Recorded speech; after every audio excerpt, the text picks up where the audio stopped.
Hey QC crew, we are hanging out at a sorted table and I am here with Josh, who's gonna help us get some sips and kicks underway for FIFA. Josh, obviously Benfica is coming into town. They're gonna have a lot of supporters. We wanna make sure that in the QC, we also know how to sip like a Benfica local. So talk to me about some of the Portuguese wines you pulled for us today. Well, this is such a great opportunity for folks to learn about Portuguese wines because they are such an amazing value.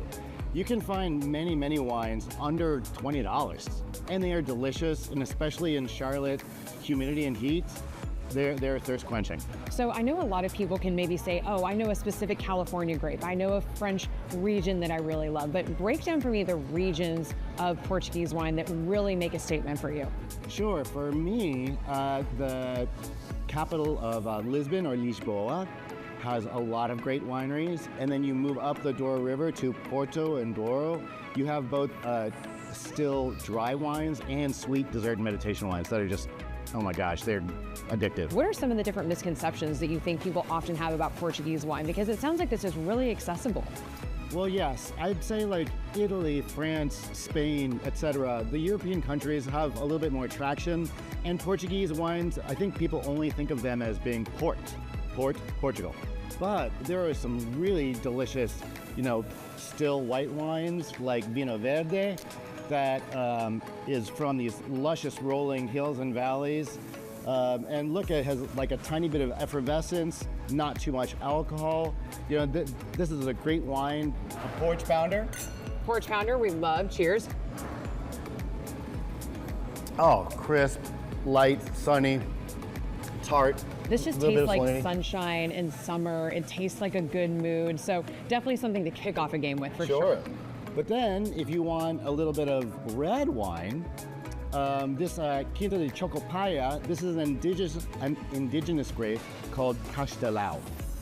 Castelao. Oh, good job. Cheers. And this is done by owner and winemaker Sandra Tavares da Silva. And this, again, under 20 bucks.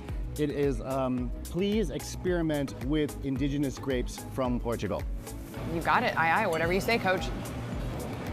Oh, that's wonderful. Approachable, not too heavy on the tannins, not too heavy on the acid. Oh my gosh, but still thirst quenching.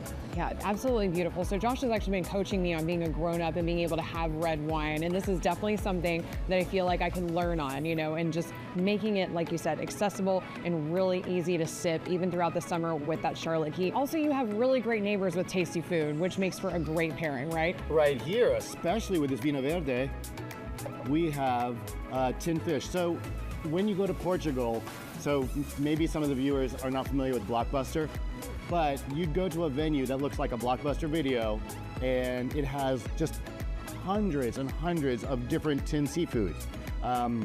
This is a tinned seafood that's prepared over at Ormond's Cheese Shop from Portugal and Spain. We had many of these when we were out there, and they're great with Vinho Verde in particular. So if you want that true Portuguese experience, but right here in the Queen City, this is where we can go. Absolutely. Well, cheers to that. Thank you. Living internationally on the local level. That's right.